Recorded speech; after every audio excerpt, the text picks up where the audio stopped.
La date, c'est bon. Toi, t'es là. Ah, il manquait plus que toi, hein. On fait le tour de l'actualité du lundi 21 avril 2025.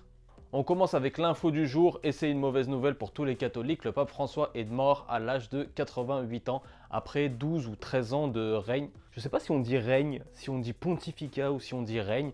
Pour tous les catholiques ou toutes les personnes qui sont juste plus cultivées que moi, et il y en a beaucoup, dites-moi ça dans les commentaires. Si on dit règne, si on dit pontificat ou si on dit rien du tout, dis-moi tout. Emmanuel Macron est arrivé à Mayotte 4 mois après le passage du cyclone Chido. Il vient un peu comme un inspecteur des travaux finis, sauf que les travaux ils n'ont pas commencé du tout et il veut accélérer tout ça. Et pour accélérer tout ça, il va faire un conseil des ministres par visio ce soir dans son avion entre Mayotte et La Réunion pour faire passer une loi plus rapidement. Du coup, il va faire Mayotte, La Réunion, l'île Maurice et Madagascar. Ça va pour Emmanuel, il se la régale. L'armée israélienne admet une faute professionnelle après une fusillade au mois de mars qui avait fait 15 morts, 15 secouristes palestiniens. Une faute professionnelle.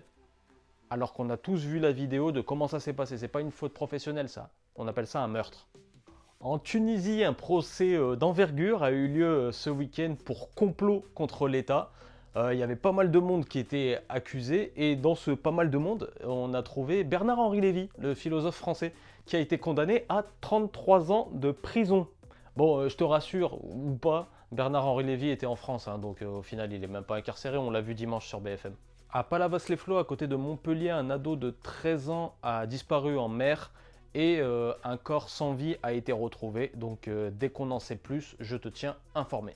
Le ministre de la Justice, Gérald Darmanin, annonce que des prisons ont encore été visées dans la nuit de dimanche à lundi. Et le mec qui est suspecté d'avoir jeté un projectile sur l'arbitre assistant du match Saint-Étienne-Lyon hier soir a été interpellé et placé en garde à vue.